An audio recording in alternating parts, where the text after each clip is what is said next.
Hello, it's Cathy Cassidy and I am here to read you another chapter from Scarlett.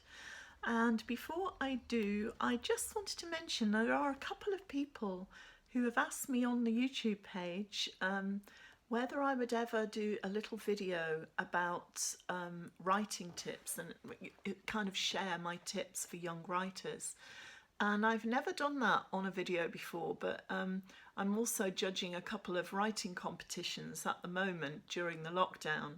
So one of the writing competitions asked if I would do something with writing tips in it as well. So I did a little video.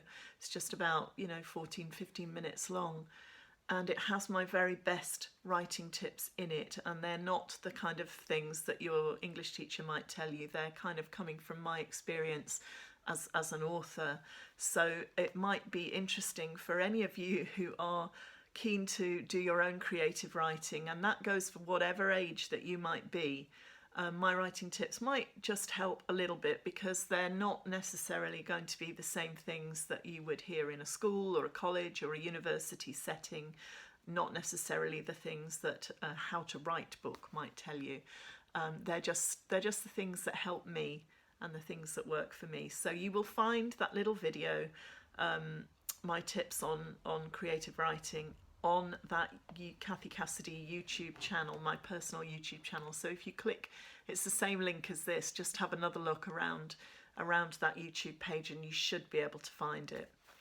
So I left you yesterday, we had got to a really dramatic part of the story where Scarlett actually left school by a very direct route, not the usual route at all, and has basically run out of school right in the middle of the day because she was freaking out a bit at having to learn Irish and not understanding what the teacher was saying to her.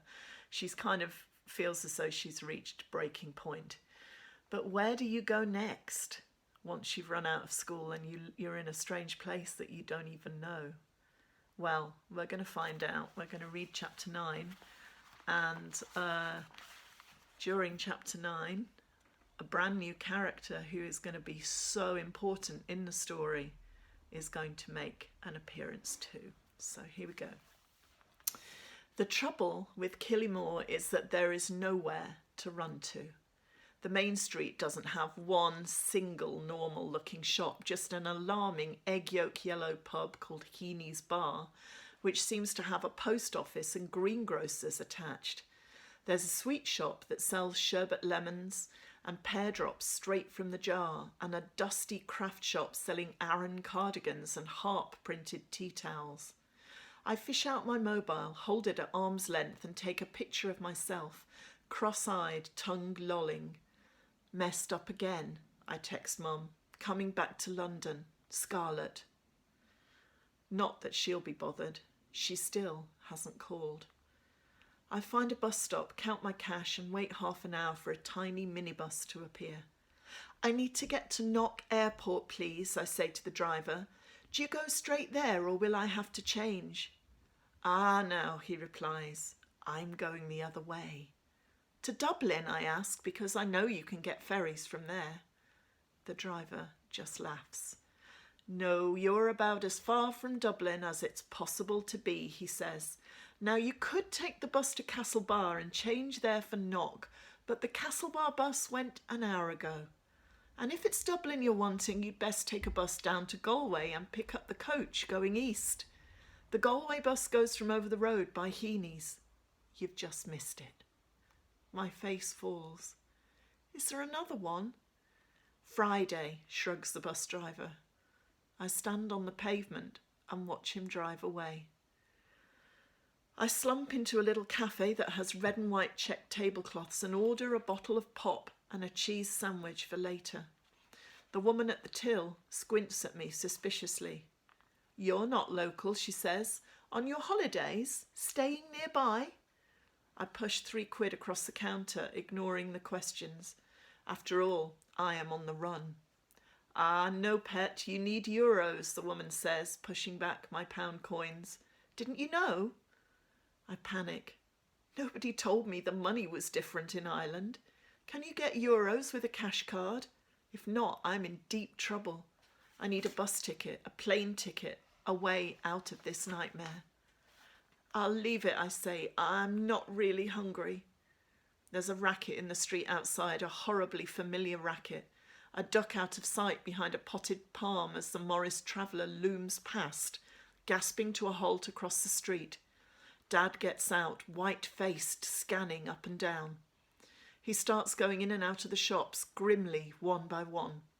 It doesn't take a genius to figure that word is out about my great escape.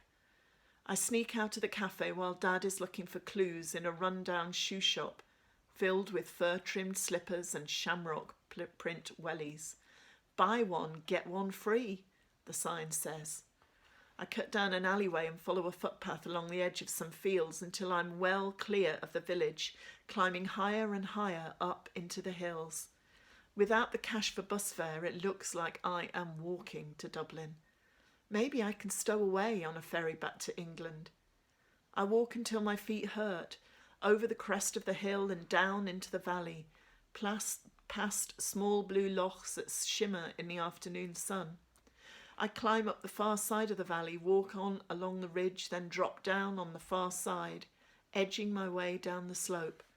The gorse and bracken gives way to a woodland of silver birch. My stupid shoes slip and slither, and blisters bubble beneath my toes. I take cover in the trees, wedge heels crunching over dead leaves and broken twigs. I find a path, then the path fizzles out, and I'm back to stumbling over tree stumps and fallen branches, squidging through soggy bits, slipping on mossy stones.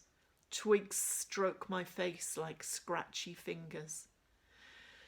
The trees thin out and I find myself on the shores of another lough, a long, dark blue stretch of water that glints and shines.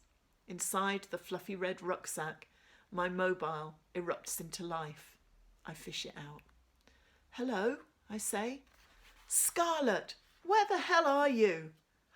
"Hi, Mum," I reply. "Nice to speak to you too."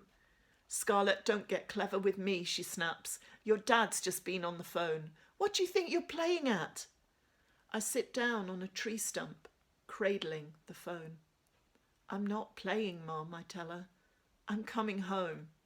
"Scarlett, that's just not on," Mum says.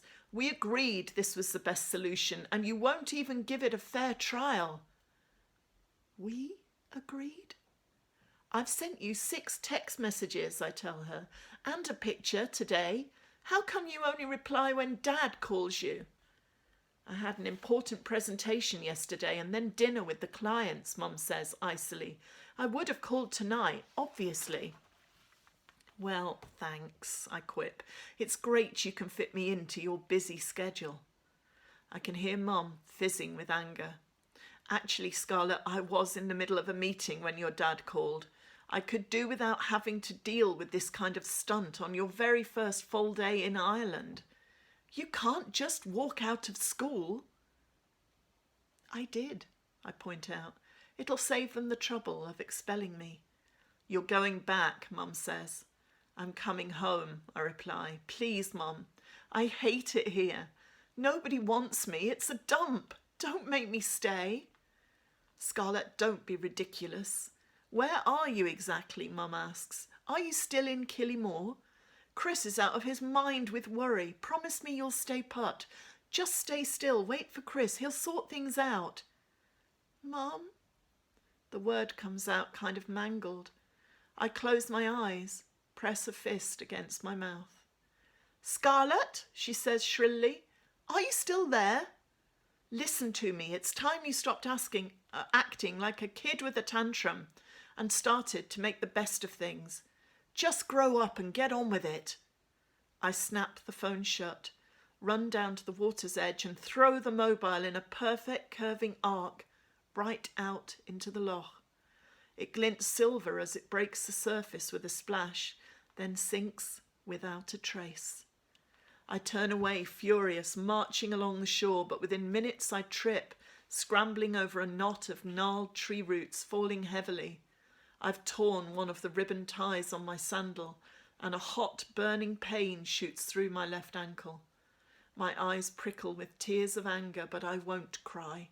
I never cry, not since Dad left anyhow. It would be like letting him see how much he hurt me. Crying is for kids. I scream instead, a blood-curdling yell that startles the birds and shakes the treetops before tailing off to a whimper. I pull off my wedge heels and fling them away into the trees ahead of me, because they've ripped my feet to shreds and I don't care if I never see them again as long as I live. I hobble along the shoreline, my black tights all ripped and holed, but I can't put any weight on my twisted ankle and I have to give up. There's a tree up ahead, a little twisty tree with soft green leaves that sits at the head of the lough. A bubble of water trickles through its bony roots and little flashes of red peep through the leaves as I approach.